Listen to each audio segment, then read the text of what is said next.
Welcome to the Haven Hubcast, a place to learn what business leaders, owners, and professionals are doing to navigate and grow in today's market.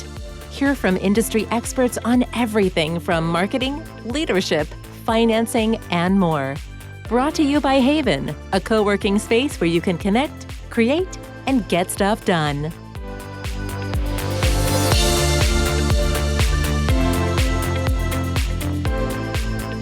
Hello, and welcome to another episode of the Haven Hubcast. I am your host, Nancy Sheed, and I am excited to be here and chatting with Lauren Rosato. Lauren is the founder of Rose Sisters Chips, who is a recent winner of our Haven Hatch. Welcome, Lauren.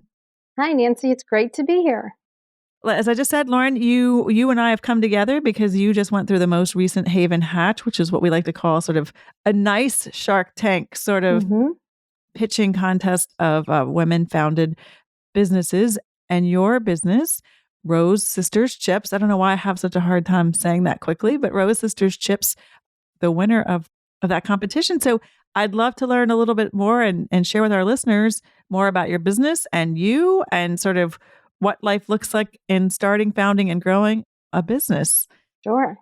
One of my first questions always is, when you were growing up, was this what you thought you'd be doing? Or how can you share with your story? This is a family business. And how did this become part of what you're doing now?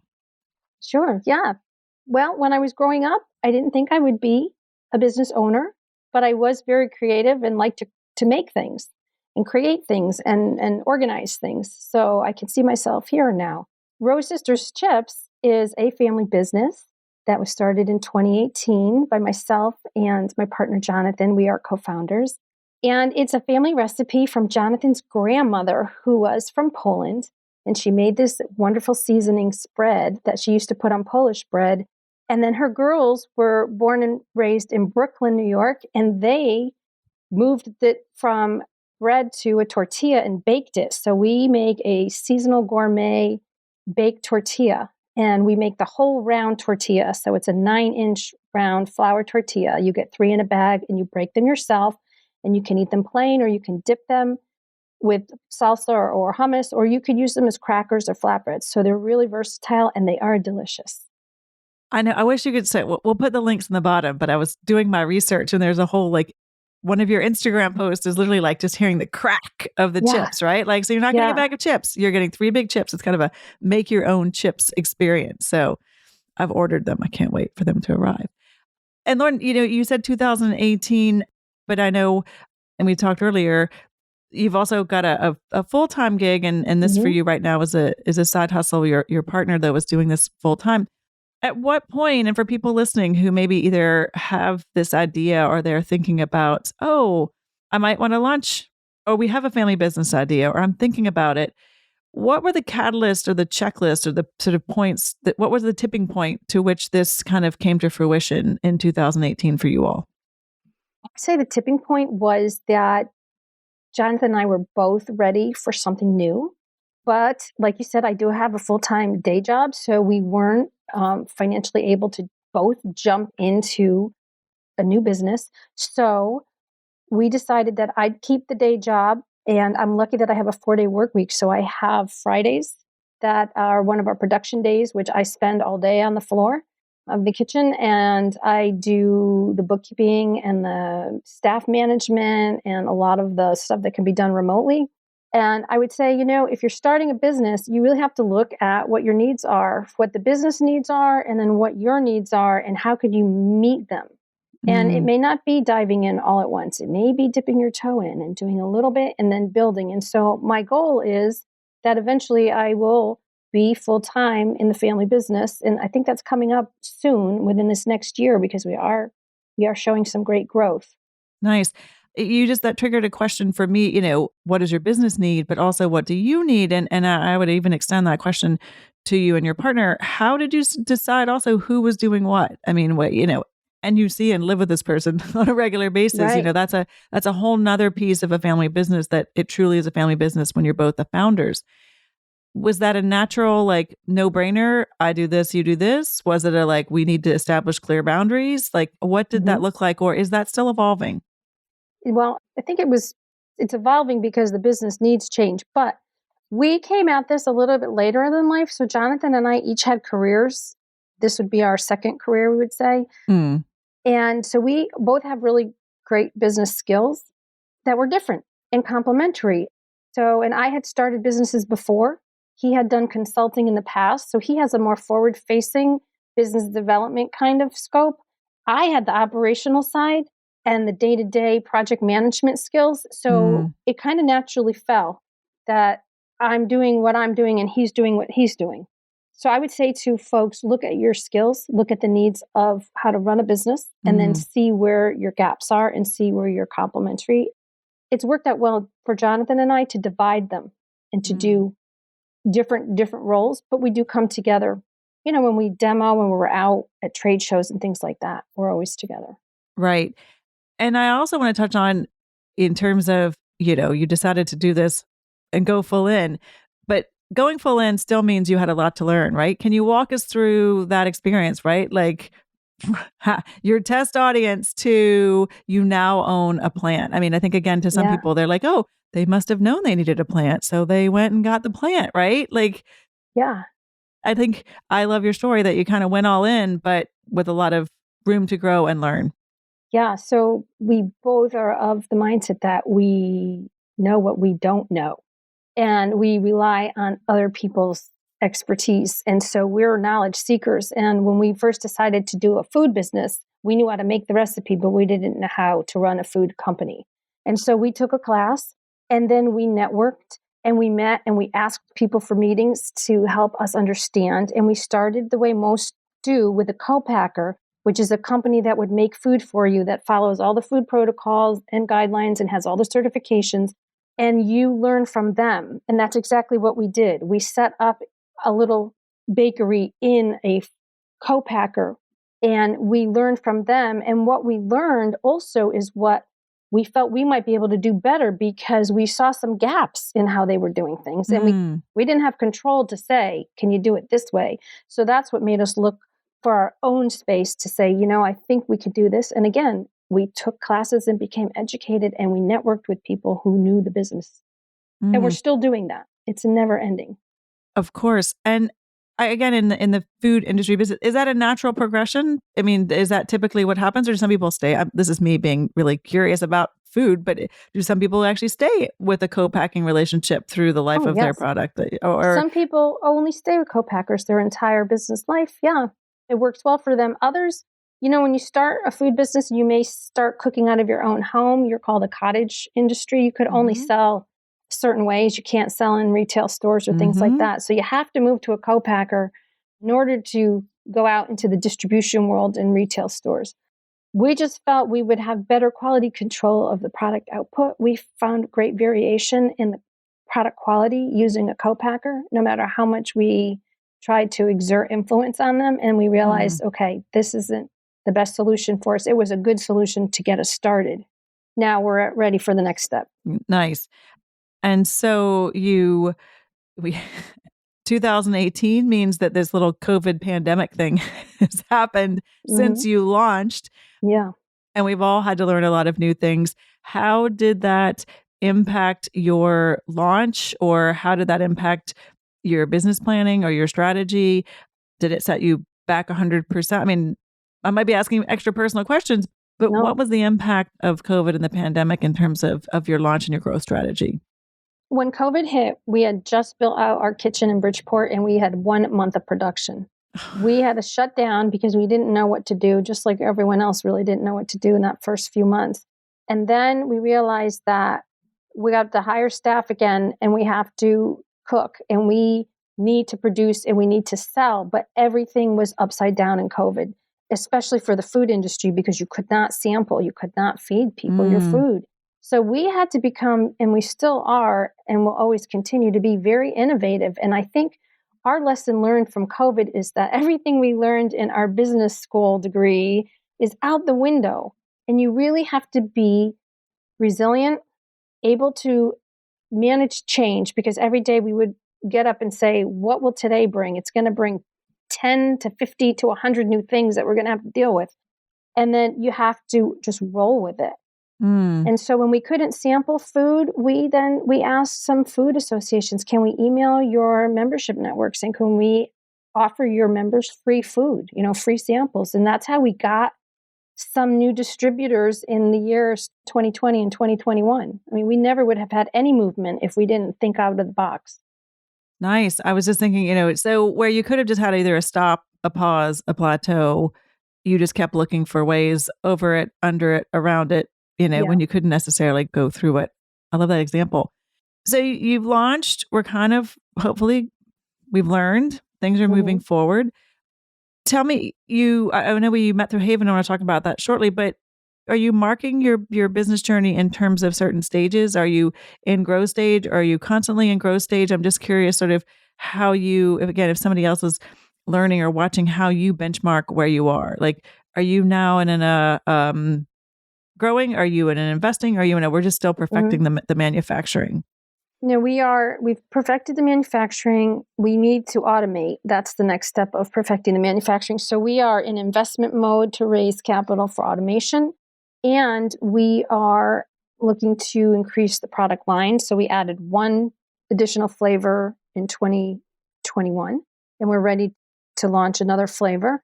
And so we are turning the corner on profitability, I will say. This will be our year of break even, and then we're ready for growth. But it really is going to be contingent on automating and being able to produce more. And finding sort of the efficiencies once you get the capital to create those efficiencies. Well, congratulations on almost profitability. There are companies that grow and grow and grow and never even get to that status as well. Did you always know you were going to get to the stage where you would be seeking capital and investments? I mean, what did that look like? Were you anticipating it? Have you gotten to it sooner? I'm just curious for people who are like, I really want to run a business, but I don't want to fundraise. I don't want to ask for investors.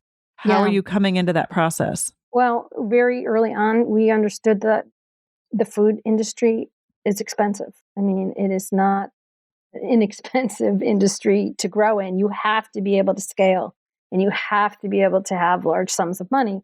And so the family financed until this point, and it's been now 4 years, and we are ready for outside investment now because we really do need much larger sums of money. But at the same time, we've been able to grow the sales channels, and we have some really great prospects on the horizon with Sam's Club and Walmart and QVC. And these are huge opportunities that will require large amounts of production.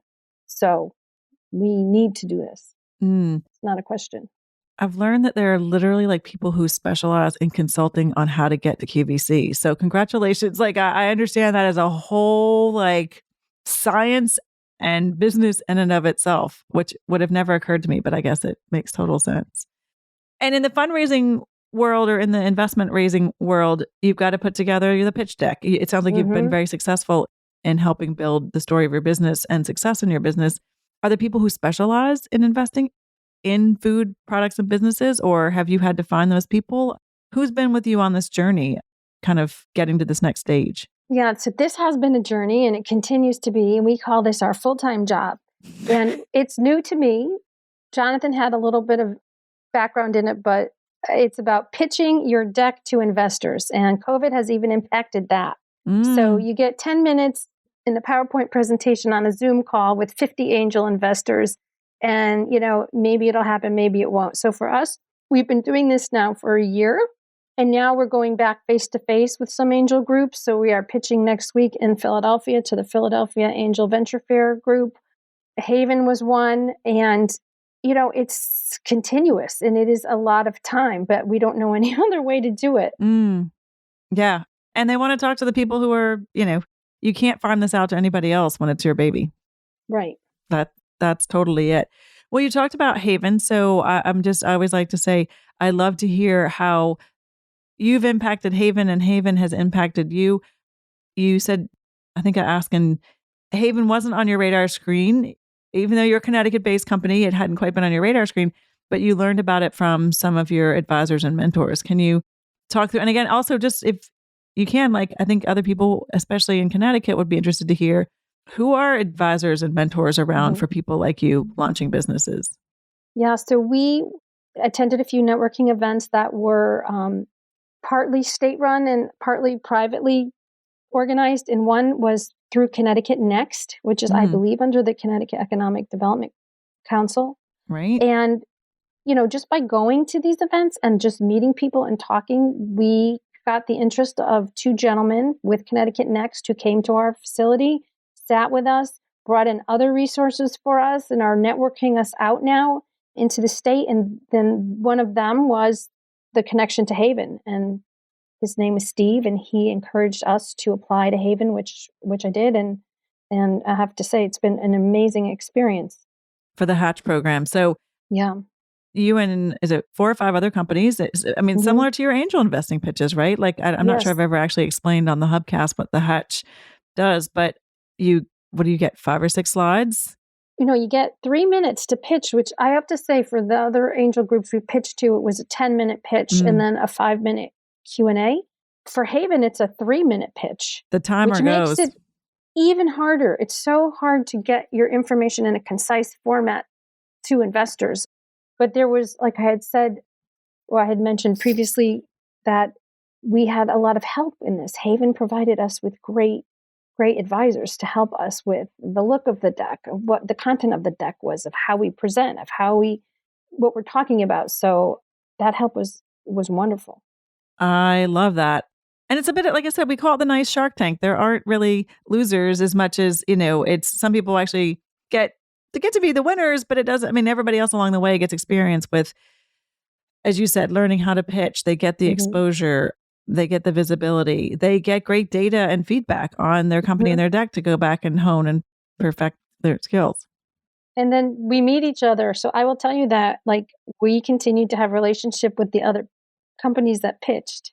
I love that. And I was going to say, we're talking to each other. We have a call next week with another food company that was in the pitch, and they started in April, so they're a little bit younger than us, and we're happy to share with them our knowledge, because someone else shared their knowledge with us. I love that camaraderie. That was one of my questions was, were you all together learning about your pitch decks with Haven? And I should know these, but so you were all together, so you got to know and meet each other before you ever even sort of showed up on the stage at Haven, right? We did. When we met with consultants, sometimes we were all together in a virtual call.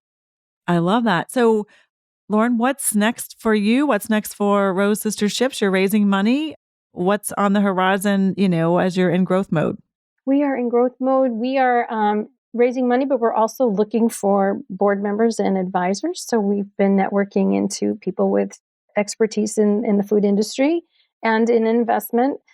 And we have some really great things on the horizon. We pitched to Walmart, and we were one of 14,000 companies that pitched. They choose 1,000. We were one of the 1,000. And then of the 1,000, they choose 300 of those to go to Bentonville and actually pitch in person. And we were one of those. And of the 300 that's in person to Walmart, 50 are allowed to pitch to Sam's Club. And we were one of those. And both Sam's Club and Walmart have expressed interest in us and want to start with us next year.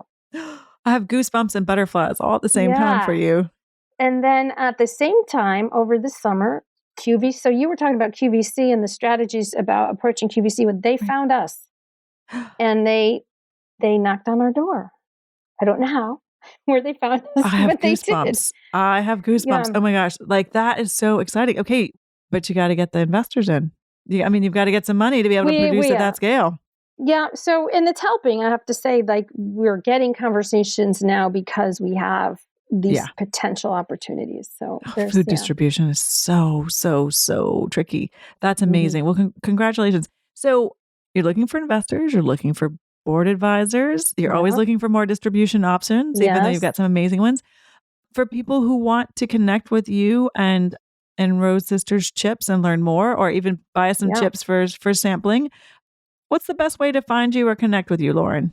So we have a website, rosesisterschips.com. We also have Instagram and Facebook. You can find us there. You can order from us directly. I just did. There's a map with stores that we are in. So I'll just let you know, we may not be on the shelf if you walk into a store, because sometimes we don't know when the manager reorders, but bear with us on that. Or ask your favorite food retailer if they have or will carry Rosa's Sisters chips. Does that work too? Or why isn't that on the shelf and you need to reorder? Yeah. So there could be a lag there is what I'm saying. Some people have gone into a store and said they couldn't find us. So you could look on the website. You can order online. If you are a business, we're on some food B2B portals. We are on Mabel is one, and the other one is Fair. So you can order that way. And if they want to just chat with you, is LinkedIn a good way, or do you want people to come through your business site? For me, LinkedIn is fine, and you'll see my day job on there, which is Planned Parenthood of Southern New England. Or you can, get me through the website. Perfect. Either one, or the social media sites. Awesome. Lauren, this is such a treat. Thank you. I mean, I got to talk people through the Haven Hatch, which is always fun to do, but you've educated me and hopefully our listeners just on growing a food business, a family business, and both of those in their own right come with challenges, and you are handling it just with this grace and enthusiasm that make it look so easy. So thank you for sharing your story. Thank you for having me. And that is another episode of the Haven Hubcast. Thank you for listening. Thanks for listening to the Haven Hubcast, a place to learn what business leaders and owners are doing to navigate and grow in today's market. Please leave a review on Apple Podcasts and subscribe on your favorite podcast app. Haven is a co-working space and virtual community located in the heart of Fairfield County, Connecticut. Haven is a hub for business owners and professionals to connect, create, and get stuff done. Find out more about the Haven community online at haven.com. That's HAYVN.com. Haven Hubcast is produced by Sound Advice Strategies.